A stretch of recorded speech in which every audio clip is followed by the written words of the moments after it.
this aggression. Venezuela is the victim of these attacks because of its natural resources. Our country's oil, energy, strategic resources, and geopolitical position have historically been factors of greed and external pressure. When force is used to control resources, impose governments, or redesign states, we are faced with a logic that harks back to the worst practices of colonialism and neocolonialism. Accepting such a logic would mean to open the door to a deeply unstable world in which countries with greater military capacities can decide by force the political and economic destinies of other states. This scenario not only threatens Venezuela, it threatens international peace and security as a whole. If the kidnapping of a head of state, the bombing of a sovereign country, and the open threat of further armed action are tolerated or downplayed, the message sent to the world is a devastating one, namely that the law is optional and that force is the true arbiter of international relations. Venezuela firmly believes in diplomacy, dialogue, and peaceful coexistence among nations. That has always been our historical position, and it remains so today, even in the face of an aggression of this magnitude. It is precisely that commitment to peace, the one that was violated on the 3rd of January. Therefore, Venezuela urges the Security Council to fully assume its responsibility and to act in accordance with the mandate conferred upon it by the Charter of the United Nations. In that regard, we request, A, that the government of the United States of America be demanded to fully respect the immunities of President Nicolas Maduro and First Lady Celia Flores, as well as their immediate release and safe return to Venezuela. 2, that the use of force against the Bolivarian Republic of Venezuela be clearly and unequivocally condemned. Thirdly, that the principle of non-acquisition of territory or resources by force be reaffirmed. And 4, that measures aimed at de-escalation, the protection of the civilian population, and the restoration of international law be adopted. Mr. President, in spite of the seriousness of the events, Venezuela would like to inform this body and the international community that its institutions are functioning normally, that constitutional order has been preserved, and that the state exercises effective control over all of its territory. In accordance with our Constitution, Executive Vice President Delcy Rodriguez is being sworn in as acting President of the Republic, thereby guaranteeing institutional continuity, stability, and internal peace. We wish to convey a message of serenity, confidence, and hope to the Venezuelan people. Venezuela is a nation that believes in peace, work, and dignity. Our commitment is to diplomacy and law, and the law is firm and unwavering. We defend our sovereignty without renouncing our values.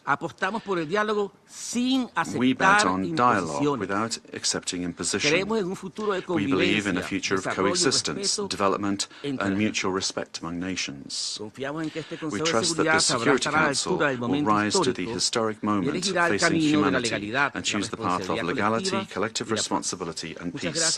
Thank you very much, Mr. President. I thank the representative of the Bolivarian Republic of Venezuela. I'll now give the floor to the representative of Argentina. Buenos días y muchas gracias, good morning, señor presidente. And thank you very much, Mr. President. Señor presidente, Mr. President, el gobierno de la República Argentina the government of the Argentine valora la Republic decisión y la values the determinación decision demostrada por el and determination presidente de Estados demonstrated by the President of the United States of America and by his government in the recent actions taken in Venezuela that resulted in the capture of the dictator Nicolas Maduro, leader of the Cartel of the Suns, declared a terrorist organization by Argentina in 2025, the same year in which Argentina also declared the Tren de Aragua a terrorist organization. The Argentine Republic trusts that these events represent a decisive step forward against narco-terrorism that affects the region, and at the same time open a stage that will allow the Venezuelan people to fully recover democracy, the rule of law, and respect for human rights, in accordance with the principles of international law, and put an end to the oppression exercised for years by the authoritarian regime that plunged the Venezuelan people into poverty and forced 8 million Venezuelans to have to flee their country. Mr. President, the illegitimate regime of Nicolas Maduro has not only constituted a direct threat to Venezuelan citizens through the systematic violation of human rights, the appropriation of the country's resources and the destruction of democratic institutions, but also to the entire region by leading and exporting its networks of drug trafficking and organized crime. Since the inauguration of President Javier Milei, Argentina has been clear and consistent in its position regarding this situation. We have unequivocally denounced the lack of freedoms and the serious human rights violations, and we have actively contributed with determination and responsibility to international efforts aimed at the return of democracy in Venezuela. In March 2024, when others opted for inaction or ambiguity, Argentina granted diplomatic asylum to 6 Venezuelan opposition leaders, assuming an enormous challenge for our representation in Caracas. Subsequently, after denouncing the fraudulent nature of the result announced in the 28 July 2024 elections, and recognizing Edmundo González Urrutia as president-elect, Argentina was expelled from Venezuela. Our embassy, where the asylum seekers remained, was subject to a permanent siege.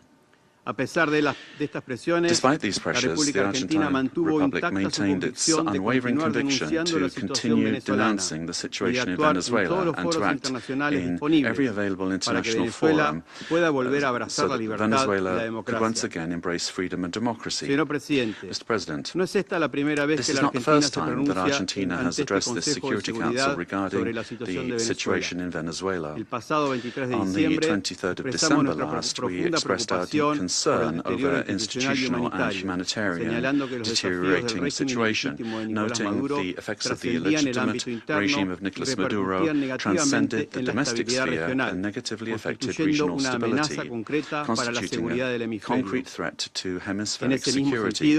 In the same vein, President Milei stated at the Mercosur summit that Argentina welcomed the pressure from the United States aimed at freeing the Venezuelan people.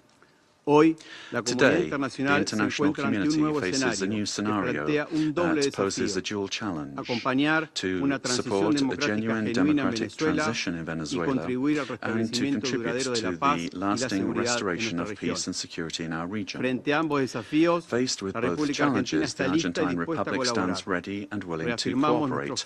We reaffirm our firm commitment to the full restoration of institutional normalcy and the rule of law in Venezuela, always safeguarding the freedom, human dignity and prosperity of the brotherly Venezuelan people, as well as our determination to continue fighting against the scourge of narco-terrorism and those who contribute to its financing.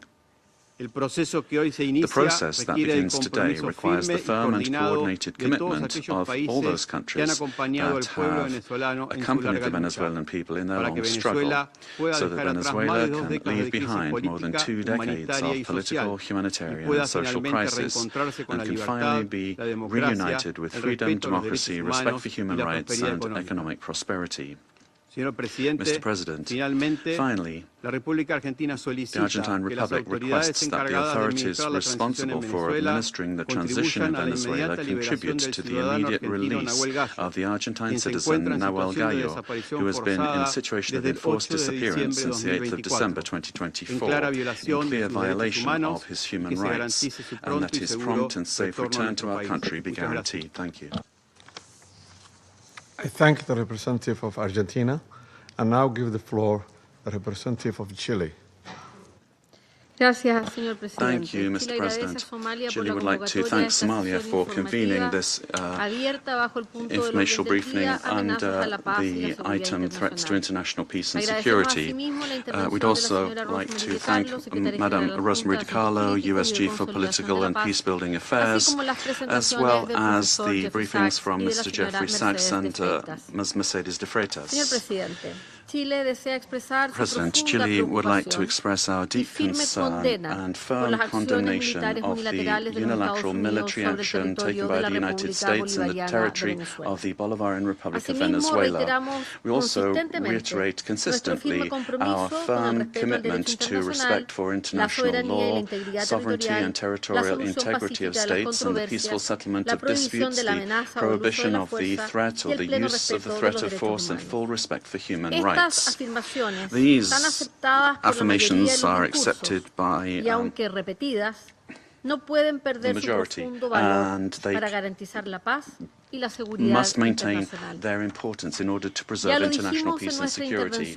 We said this on the 23rd of December when we took the floor, and we reiterate this today. Chile does not recognize the Maduro regime, but serious violations of human rights being faced by Venezuela do not have a military solution. They can only be addressed through peaceful, gradual and inclusive measures that will take into account the legitimate aspirations of the Venezuelan people.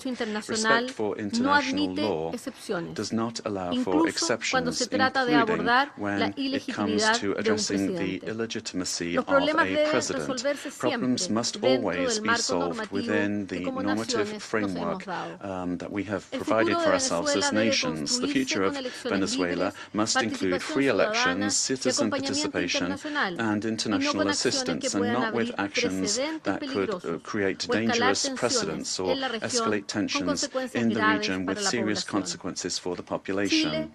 Chile, as a witness of history and based on our own experience with the loss of democracy, where there was foreign interference that caused extreme damage and pain for the Chilean people, we were able to recover our democracy through a transitional process that was carried out with the assistance of the international community, the strength of organized citizens, and through our institutions. Mr. President, Chile would like also to underscore the urgent need to continue with coordinated efforts multilaterally to address transnational organized crime, and we're also convinced that Latin America and the Caribbean must continue to be a zone of peace, because that zone of peace not only serves Latin America and the Caribbean, but the entire world.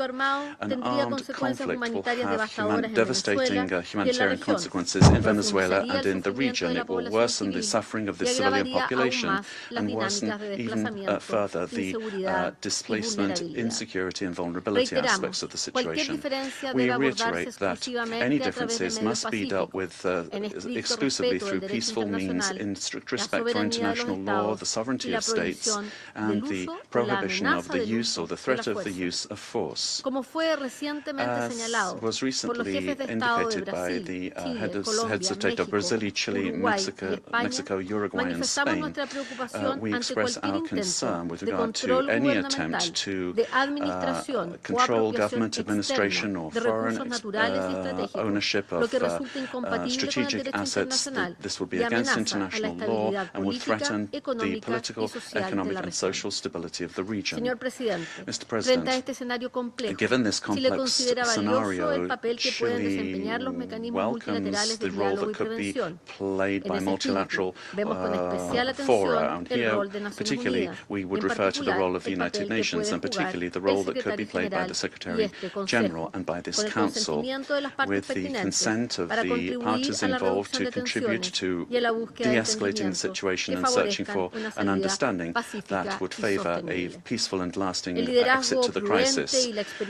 Prudent leadership and experience of our organization, as well as the regional organizations and mechanisms, could be very relevant to avoid a further worsening of the situation and to keep open the channels of communication. Chile reiterates its preparedness to support constructive initiatives that will point in this direction and work together with countries of the region and with the international community for stability and mutual understanding and respect for the principles that underpin this organization. Thank you.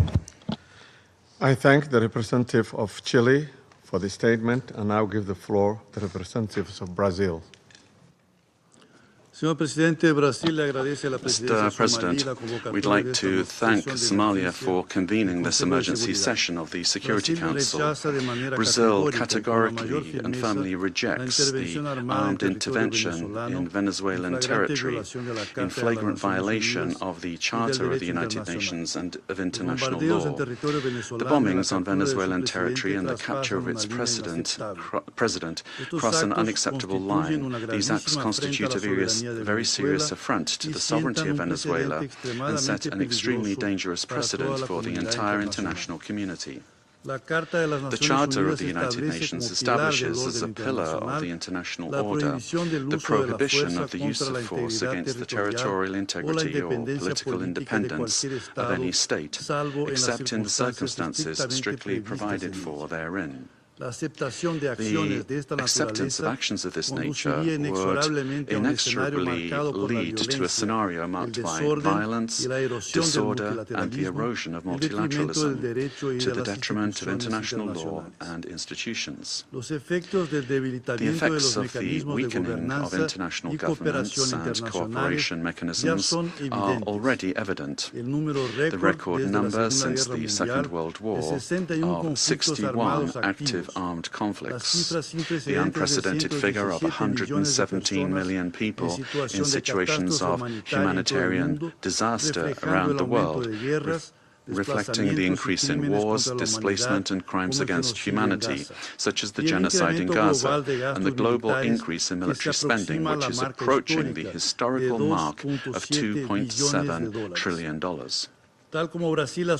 As Brazil has reiterated on numerous occasions, the norms that govern coexistence among states are mandatory and universal. They do not admit exceptions based on ideological, geopolitical, political, economic, or any other kind of interests or projects.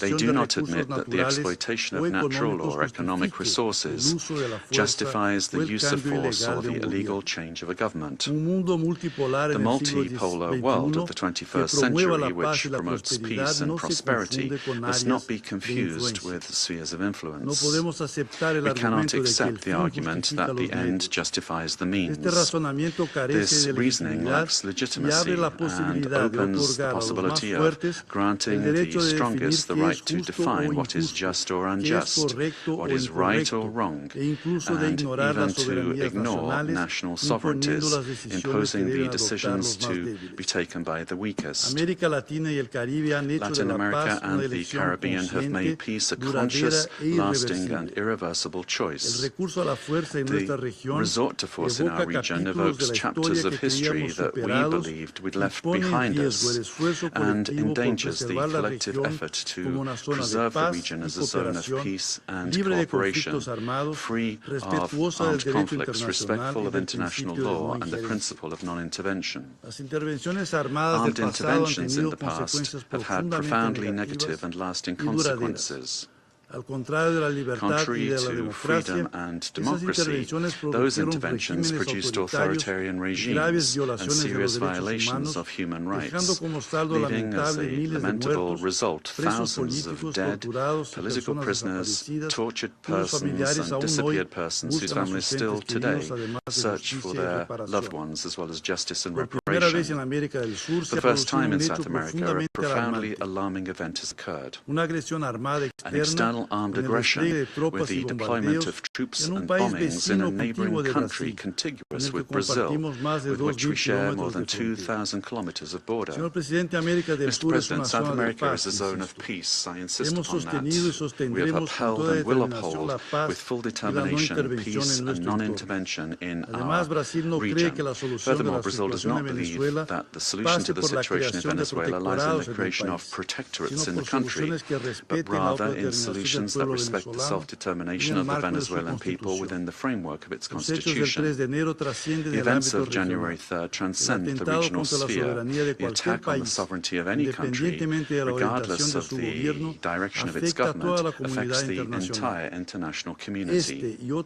This and other cases of armed intervention against the sovereignty of a country, its territorial integrity, or its institutions must be vehemently condemned. It is up to this Council to assume its responsibility and react with determination, clarity, and obedience to international law in order to prevent the law of force from prevailing over the force of law.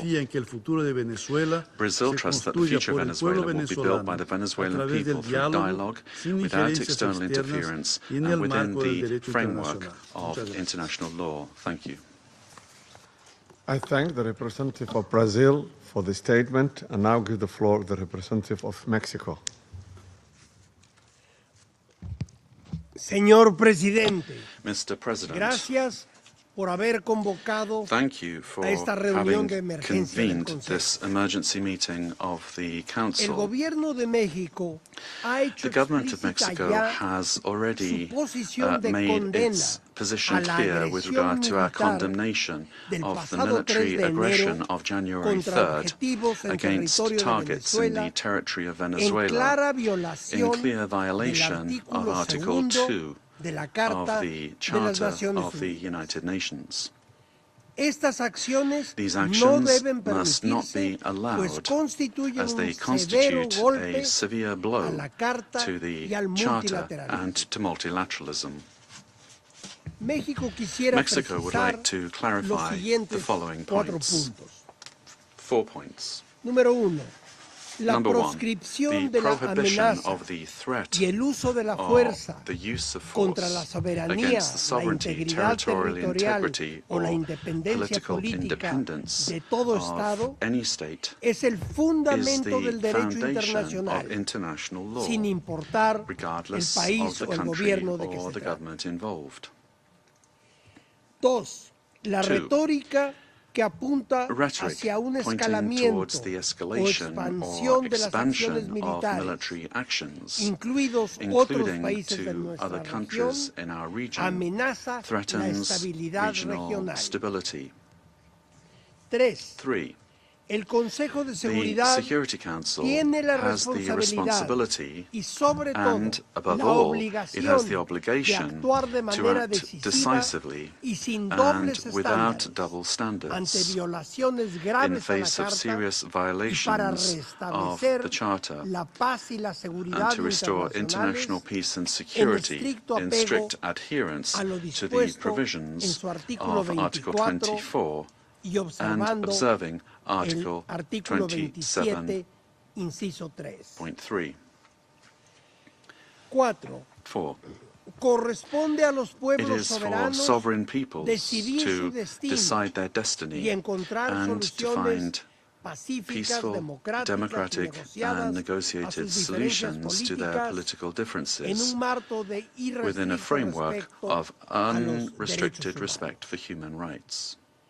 Los cambios de régimen Regime por change actores by externos external y la actors aplicación de medidas and the application of extraterritoriales extraterritorial no measures solo son actos are not only contrarios al acts derecho contrary to internacional, international law, sino que but históricamente historically han all agudizado they've el done is conflicto exacerbate y conflicts fragilizado and el weakened tejido the social social y and político political de las naciones. fabric of nations.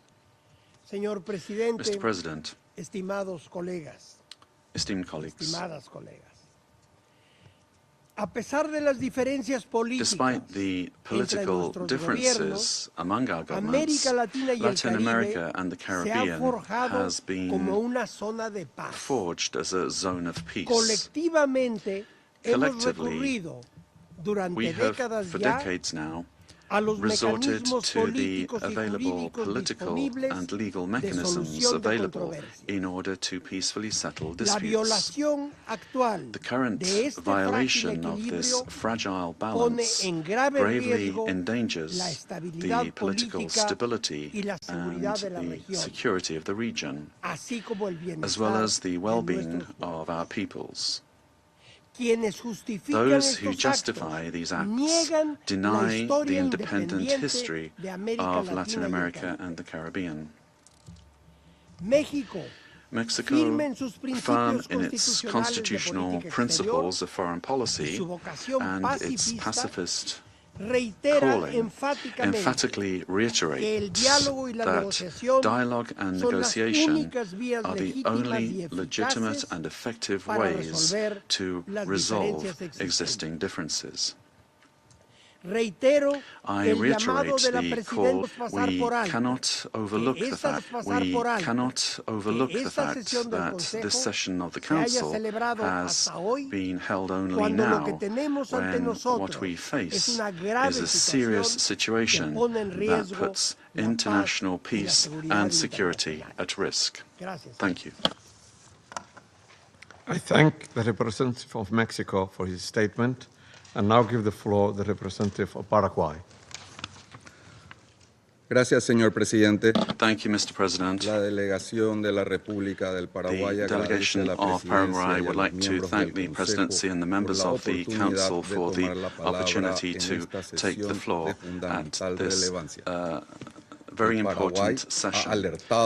Sobre la deriva Paraguay has already pointed out the situation with regard to Venezuela under President Maduro and the Cartel de los Soles and the criminal organization that was formally declared as such by our national authorities, and his continued presence was a threat to the region. The exit of the leader of that terrorist organization should immediately lead to the restoration of democracy and to the rule of law in Venezuela, making it possible for the popular will expressed at the ballot box will be the foundation for reconstruction in Venezuela. We would also urgently call for the release of all political prisoners that are still in the prisons of that country, and we reiterate that a return to democratic institutions in Venezuela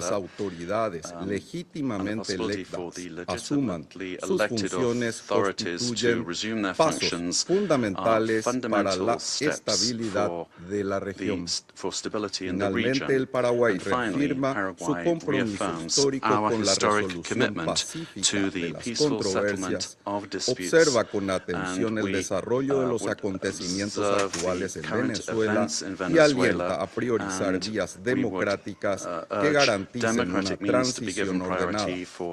Nuestro compromiso es y seguirá siendo con los principios democráticos del Estado de Derecho y la paz social. Muchas gracias, señor presidente. Thank you very much, Mr. President. I thank the representative of Paraguay for his statement, and now give the floor to the representative of Cuba. Gracias, señor presidente. Thank you, Mr. President. Mr. President, Cuba aligns aligns itself with the statement to be delivered by Eritrea on behalf of the group of friends of the United Nations and Uganda on behalf of the non-aligned movement. Since September of last year, Cuba has been denouncing the hegemonic and criminal plans of the United States and its aggressive projection against Venezuela and the region. We have clearly been exposed to the serious and unpredictable consequences of the irresponsible conduct of the U.S. government for the political, social and economic stability of Latin America and the Caribbean, and more generally for international peace and stability.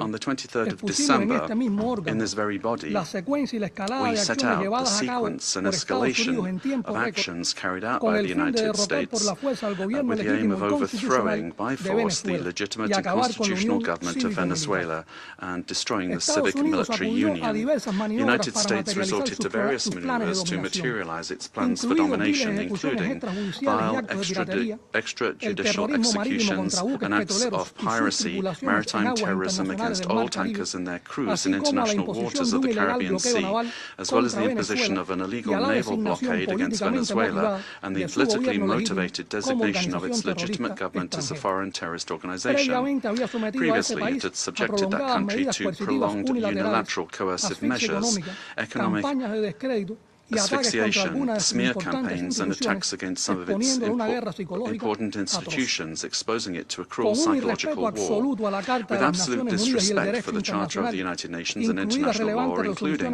relevant resolutions adopted by this Council and by the General Assembly. On January the 3rd, United States military forces attacked Venezuela with total brutality and treachery, and in an unacceptable and barbaric act kidnapped its legitimate president, Nicolas Maduro, and his companion, Celia Flores. Cuba condemns in the strongest terms the military aggression of the United States against Venezuela, while categorically reiterating its absolute support and solidarity with the Venezuelan people, and joins the demand that the government of the United States release the constitutional president, Nicolas Maduro Moros, and his companion, Celia Flores. In the criminal attack perpetrated by the United States, 32 Cubans lost their lives in combat actions. They were carrying out missions on behalf of the Revolutionary Armed Forces and the Ministry of the Interior at the request of counterpart bodies of that country. Our compatriots honorably fulfilled their duty and fell after fierce resistance in direct combat against the attackers or as a result of the bombings of the facilities. Through their heroic actions, they upheld the solidarity sentiments of millions of our compatriots. Mr. President, the cowardly U.S. aggression against Venezuela is a criminal act in violation of international law and the UN Charter. It constitutes a dangerous escalation of the sustained war campaign waged for years by the United States against that sister nation, which intensified since September 2025 with the aggressive naval deployment in the Caribbean Sea under mendacious pretexts and unfounded accusations without any evidence whatsoever. The U.S. military attack against Venezuela has no justification whatsoever. It does not respond to any provocation, nor does it possess legitimacy. It is based on the aberrant doctrine of peace through force and undermines the stability and peace that have characterized our Latin American and Caribbean region for years. It seeks to promote a change in the constitutional order of the Bolivarian Republic of Venezuela, freely chosen by its people.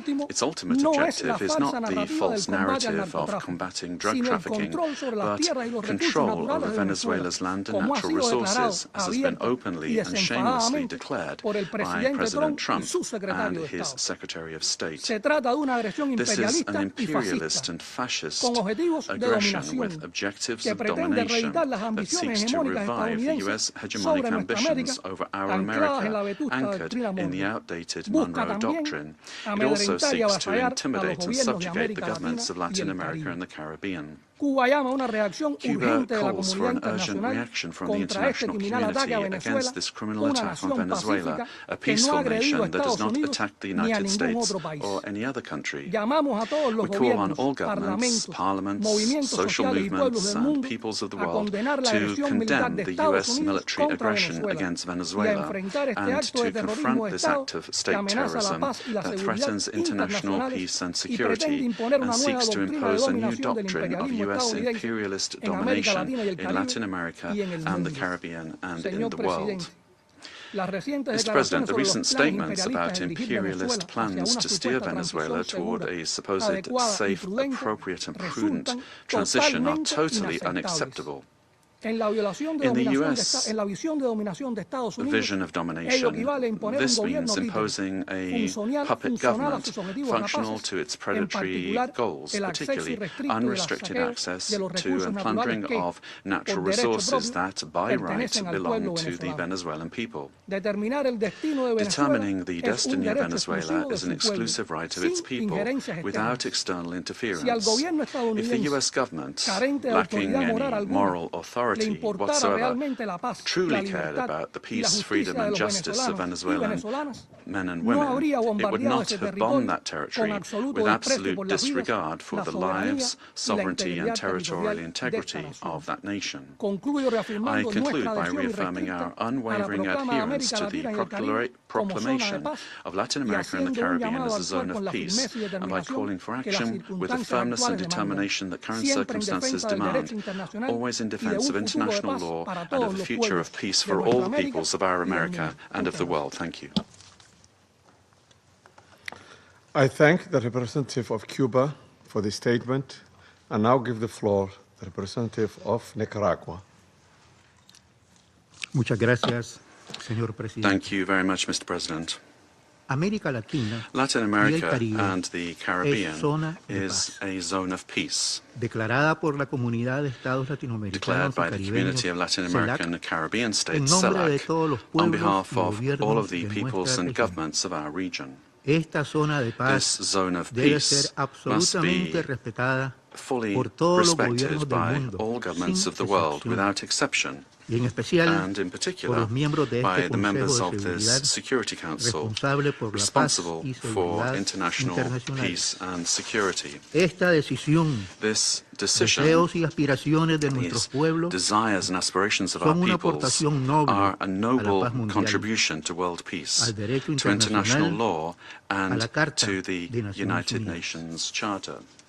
Señor presidente, Nicaragua Mr. President, respalda lo Nicaragua expresado por la supports presidenta what interina de was Venezuela, expressed by the interim Delcy president Rodríguez, of Venezuela, que Delcy pide la Rodriguez, liberación inmediata calling del for the presidente immediate constitucional release of the y constitutional legítimo and de legitimate Venezuela, president of Venezuela, Nicolás Maduro Moros, Nicolás Maduro y la primera Moros, combatiente de la and patria, the Cilia Flores.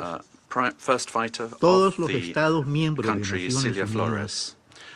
tenemos el deber All de member states respetar of el the United derecho Nations internacional, have the duty to el respect espíritu, los international law, propósitos y the principios spirit, de the la Carta purposes de and Naciones principles of Unidas, the United Nations Charter, el derecho a la the soberanía, right to sovereignty, autodeterminación, self-determination, integridad territorial territorial de los integrity of Estados, states, la no injerencia, la non-interference, convivencia and pacífica. peaceful coexistence.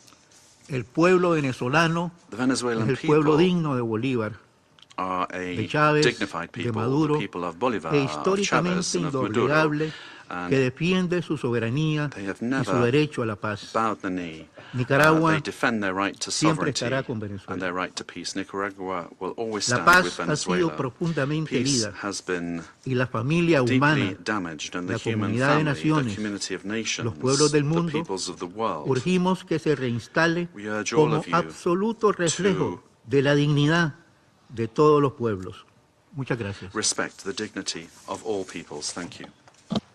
I thank the representative of Nicaragua for the statement and now give the floor to the representative of Trinidad and Tobago. Thank you, Mr. President. The delegation of Trinidad and Tobago thanks the Security Council for convening this urgent meeting following the recent developments in the Bolivarian Republic of Venezuela. My delegation addresses this council today as a Caribbean nation, a neighbor of Venezuela, and a long-standing advocate for peaceful coexistence and the rule of law. The government of Trinidad and Tobago has taken note of the military operations undertaken by the United States in Venezuela. We remain committed to cooperative efforts led by the United States to disrupt and dismantle networks that enable transnational crime across the Americas, whose activities have had debilitating effects on the security and stability of the region. Trinidad and Tobago remains steadfast in its support of the United States of America's initiatives that strengthen regional security, reinforce the rule of law, and safeguard the well-being of our societies, the Americas. The government of Trinidad and Tobago, while valuing its long-standing and robust partnership with the United States, remains equally committed to maintaining a constructive and respectful relationship with the Bolivarian Republic of Venezuela and continues to uphold peaceful relations with the people of Venezuela. The delegation of Trinidad and Tobago wishes to underscore its long-standing relationship with both the United States and Venezuela and stands ready to work collaboratively with all partners who share the aspiration of a safer, more prosperous and stable hemisphere. Mr. President, I thank you. I thank the representative of Trinidad and Tobago and now give the floor the representative of Spain. Señor presidente, en primer lugar, me gustaría felicitarle por la asunción de la presidencia mensual del Consejo de Seguridad de Naciones Unidas y desearle todo el éxito en el desempeño de sus funciones. Agradezco la convocatoria de esta importante reunión y también transmito mi agradecimiento a la secretaria general adjunta y jefa del Departamento de Asuntos Políticos y Consolidación de la Paz de las Naciones Unidas, señora Di Carlo, por la información proporcionada en el día de hoy.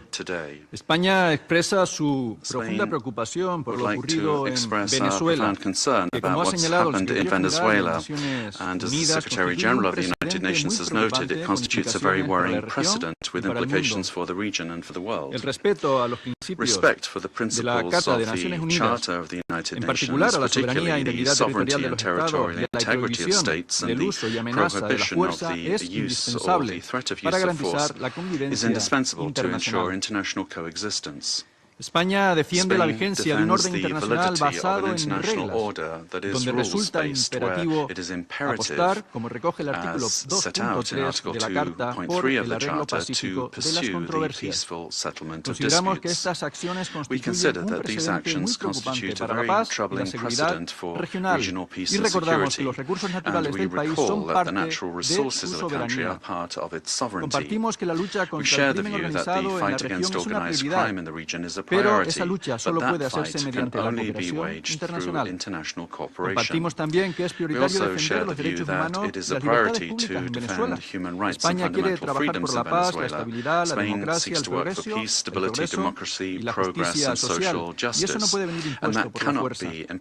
Eso solo puede venir a través de un diálogo extenso entre venezolanos, con una solución venezolana pacífica y democrática, que sea la voz del pueblo venezolano la que marque el destino de Venezuela. España no reconoció el resultado de las últimas elecciones celebradas en Venezuela en julio de 2024 y ha sido contundente su condena de cualquier violación y amenaza a los derechos humanos. Ha dado protección a aquellos líderes opositores que han sido perseguidos y ha mostrado un firme rechazo a cualquier conducta antidemocrática y abuso contra la ciudadanía. Pero esta condena solo puede ejercerse desde el respeto a la legalidad internacional. España trabajará por unir a los venezolanos y venezolanas y apuesta por el diálogo y la paz, porque la fuerza jamás trae más democracia. Gracias, señor presidente. I thank the representative of Spain, and I now give the floor to the representative of South Africa. Thank you, Mr. President. We wish to congratulate the Federal Republic of Somalia for assuming the rotating presidency of the United Nations Security Council for the month of January, and wish you and your delegation all the best in the execution of your responsibilities. We also wish to thank you for convening this debate and affording all UN member states to participate, because the situation in Venezuela concerns all UN member states, given its implications for the credibility of the UN Charter and international law.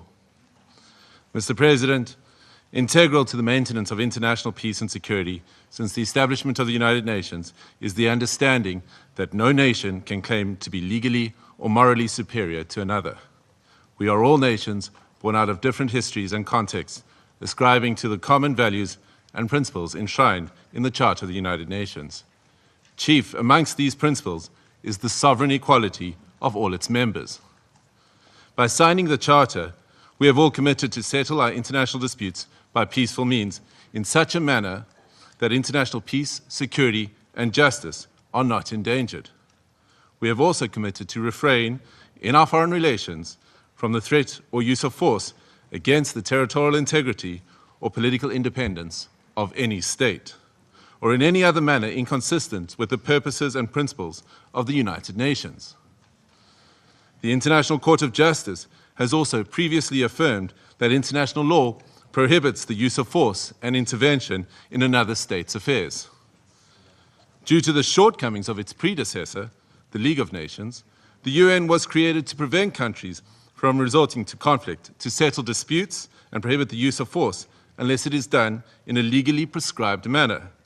In doing so, the UN has played a pivotal role in ensuring peaceful existence amongst nations, including in ending the colonial subjugation by powerful countries over others, underpinned by respect for the equal rights of nations, large and small, and respect for the principle of equal rights and self-determination of peoples. Joining the organization and committing to its principles afforded protection to many of us with the supposed assurance that no longer would one nation be seen as inferior to another. Unfortunately, when countries ignore the Charter and act contrary to its central premise, it undermines the credibility of the entire system in which we all undertake our international relations. The stability of the international system depends not only on the respect, but on the consistent application of these established legal norms.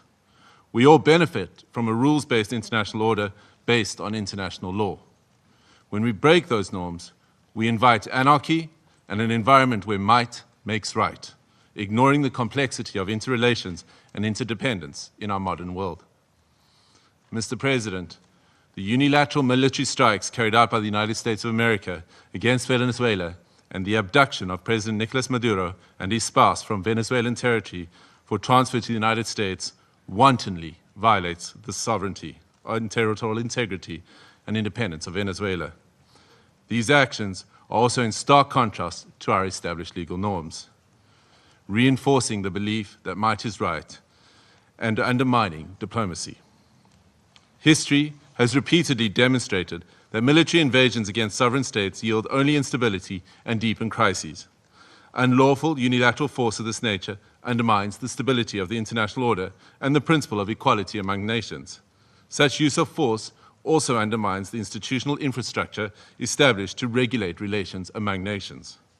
We have seen examples of these in Libya, Iraq, and countless cases in Africa where foreign interventions and interference create security crises and undermine national governance institutions cultivated through nuanced and complex national contexts. South Africa stresses that allegations of internal governance challenges, human rights concerns, or acts of criminality by a head of state cannot justify a breach of the Charter's prohibition on the use of force, particularly Article 2.4 of the Charter. The peaceful resolution of disputes and internal matters must proceed in accordance with international law and through multilateral mechanisms. Additionally, under international law, a state has exclusive jurisdiction over persons and conduct within its own territory. Any enforcement of domestic law, including arrest by one state within the territory of another state without the state's consent, is an unlawful violation of sovereignty. There are recourse mechanisms at the disposal of states to implement international law. This includes taking action by bringing a case before the International Court of Justice or seeking action from the Security Council. We note the statement issued by a group of concerned countries, mainly those in the Latin American region, most affected by the developments in Venezuela, which reiterates that the situation in Venezuela must be resolved exclusively through peaceful means, through dialogue, negotiation, and respect for the will of the Venezuelan people in all its expressions, without external interference and in accordance with international law. Mr. President, each one of our countries, including our peoples, that are members of this organization and that are bound to its charters, have the right to determine our own democratic and political path. This inherent charter-given right to self-determination cannot and should not be abrogated. If we do not stand up for the sovereign rights of any nations or states when they are undermined and wantonly violated, then which one of us are safe or are guaranteed protection by the principles of the Charter and international law? Failure to act decisively against such violations is a tantamount to inviting anarchy and normalizing the use of force and military might as the main form of discourse in international politics. This would be a regression into a world preceding the United Nations, a world that gave us two brutal world wars, and an international system prone to severe structural instability and lawlessness. We cannot afford to proceed into a complex future without the stability and protection afforded by international law. I thank you. I thank the representative of South Africa for his statement, and I now give the floor to the representative of Eritrea. Thank you, Mr. President. Allow me at the onset to congratulate Your Excellency and the government of the Federal Republic of Somalia on assuming the presidency of the Security Council for the month of January. We also extend our congratulations to Bahrain, Colombia, the Democratic Republic of Congo, Liberia, and Latvia on their election to the Security Council. As this is the first Security Council meeting of the year, allow me to pay tribute to the outgoing members, Algeria, Guyana, the Republic of Korea, Sierra Leone, and Slovenia, for their dedicated service and diligent work throughout the tenure of the Council. I read this statement on behalf of the Group of Friends in Defense of the United Nations Charter.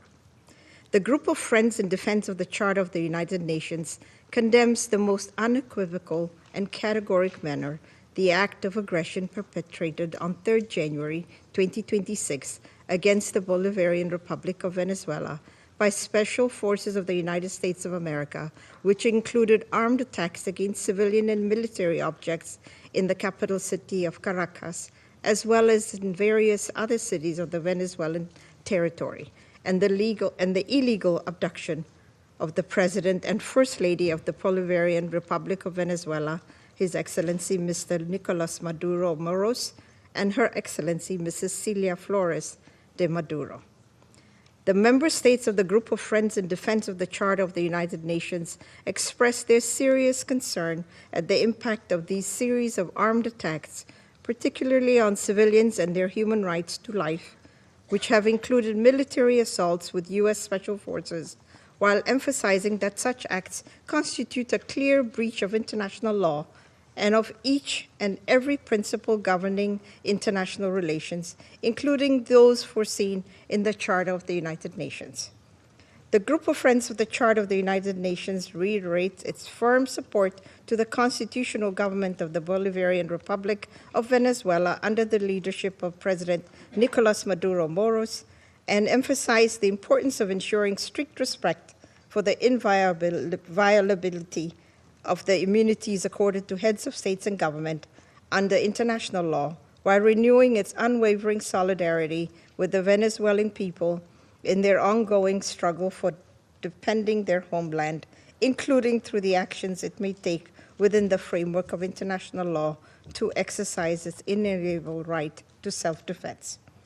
The member states of the Group of Friends in Defense of the Charter of the United Nations demand for the immediate cessation of all hostilities against the Bolivarian Republic of Venezuela, for the full respect for the sovereignty, territorial integrity, political independence, and inalienable right to self-determination of the Bolivarian Republic of Venezuela, for the immediate return of President Nicolas Maduro and First Lady Celia Flores de Maduro to the Venezuelan national territory, and for those responsible for these acts of aggression to be held accountable.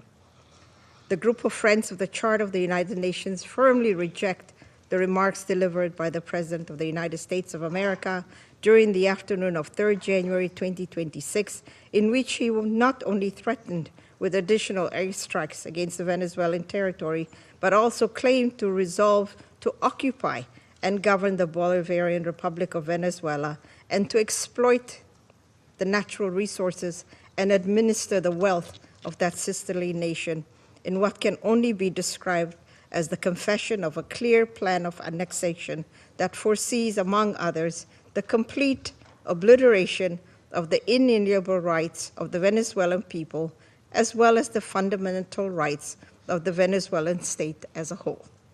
The member states of the Group of Friends of the Defense of the Charter of the United Nations call on all relevant international bodies, including the Security Council and the General Assembly of the United Nations, to swiftly mobilize in order to uphold the purposes and principles enshrined in the Charter of the United Nations, and to urgently take appropriate measures to avoid further escalation of the situation on the ground, particularly additional acts of aggression against the sovereignty and territorial integrity of the Bolivarian Republic of Venezuela, and preserve both regional and international peace and security.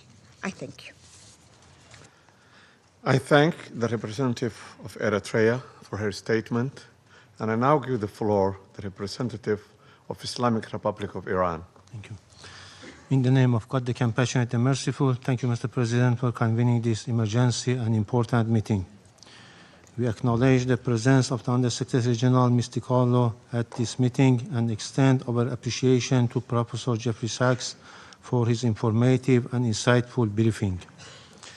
At the outset, I would like to extend my warm congratulations to Somalia on its assumption of the presidency of the Security Council for this month. I also wish to warmly congratulate the newly elected members of the Council, Bahrain, Colombia, Republic of Congo, Latvia, and Liberia on their election. Mr. President, the Islamic Republic of Iran would like to associate itself with the statement delivered by Eritrea on behalf of the group of Friends in Defense of the Charter of the United Nations and wishes to make the following remarks in its national capacity. First, the Islamic Republic of Iran condemns in the strongest possible terms the military attack carried out by the United States of America against the Bolivarian Republic of Venezuela. This illegal act constitutes a state terrorism, a manifest violation of Charter of the United Nations, particularly Article 2, Section 4, and Section 7, and peremptory norms of the international law and amounts to an internationally wrongful act and a full-fledged act of aggression. Such military aggression against an independent member state of the United Nations establishes a serious breach of regional and international peace and security with far-reaching consequences for the international system as a whole. Second, the abduction of democratically elected president and the First Lady of the Bolivarian Republic of Venezuela by the United States constitute a flagrant violation of customary international law, including the principles of the inviolability of the immunities accorded to the heads of a state and government under international law, and represent a grave assault on the sovereign equality of states. The Islamic Republic of Iran recalls Venezuela's inherent right to self-defense and underscores the legal responsibility of the United Nations, in particular the Security Council, to take immediate measures to halt this unlawful aggression and to ensure accountability for all those responsible. Iran also affirms its full support for the people and legitimately elected government of the Bolivarian Republic of Venezuela. Third, the United States is openly seeking to substitute its domestic law for international law and the Charter of the United Nations. This represents a serious warning to the international community and to all member states. Such unlawful conduct strikes at the very foundations of the Charter-based international legal order and establishes a dangerous precedent that must be categorically and unequivocally rejected. The so-called declared U.S. policy of peace through strength prescribed the law of the jungle and the rule of force instead of rule of law, and if tolerated and normalized, would render the collective security system established by the Charter ineffective and devoid of purpose. Fourth, the continued inaction and paralysis of the Security Council in the face of the explicit threat and act of aggression by the United States have fostered a dangerous climate of impunity. It has emboldened the United States to persist in unlawful conduct that poses a grave threat to regional and international peace and security. In recent days, the President of the United States had repeatedly issued public threat of the use of force against the Islamic Republic of Iran in manifest violation of Article 2 of the Charter of the United Nations. At the same time, the United States is shedding crocodile tears for the Iranian people and hypocritically claims to support them while maintaining a well-documented record of intervention, the use of force, and the imposition of unlawful unilateral coercive measures against Iran. This includes its direct political, military, and operational support and involvement for Israeli regime unlawful joint war of aggression against Iran between 13 and 24 June 2025, which resulted in loss of civilian life, attacks on civilian infrastructure, and serious violations of fundamental human rights of the Iranian people. Iran reaffirms its inherent right to defend its sovereignty, territorial integrity, and national security, and to protect its people against any foreign interference. the United States of America will bear full responsibility for consequences arising from its unlawful threats and any ensuing escalation. Finally, we unequivocally reject the baseless allegation and unwarranted reference made to Iran by the representative of the United States at this meeting.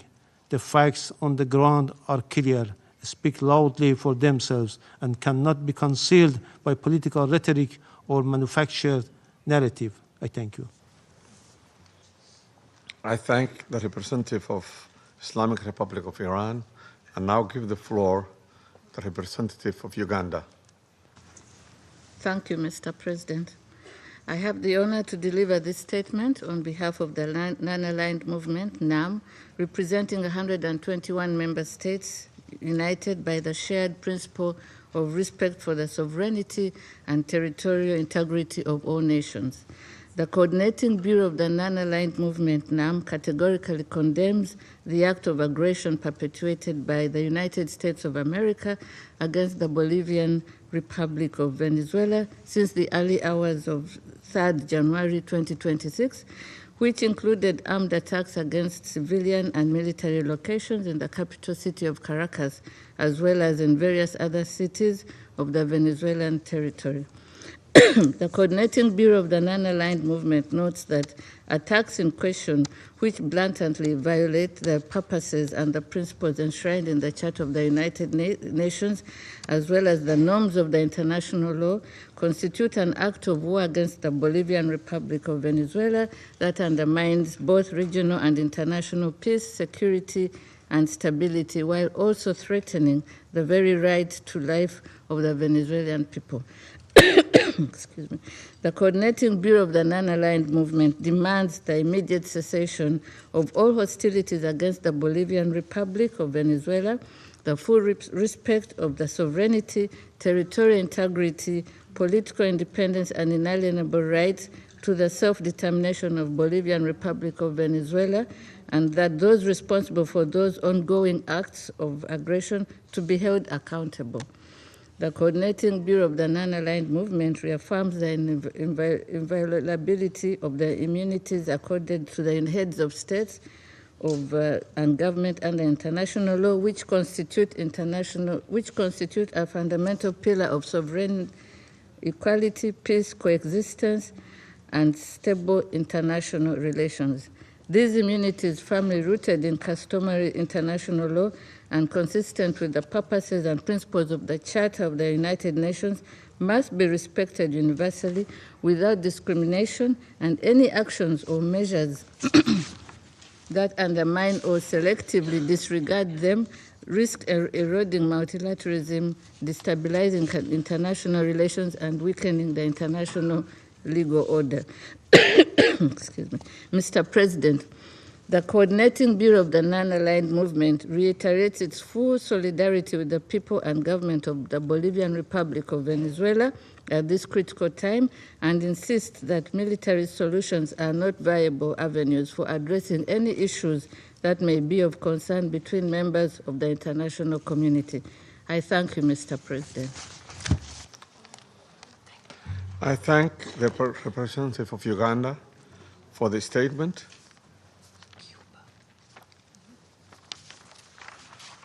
I now give the floor to the representative of Cuba, who has asked for the floor to make a further statement.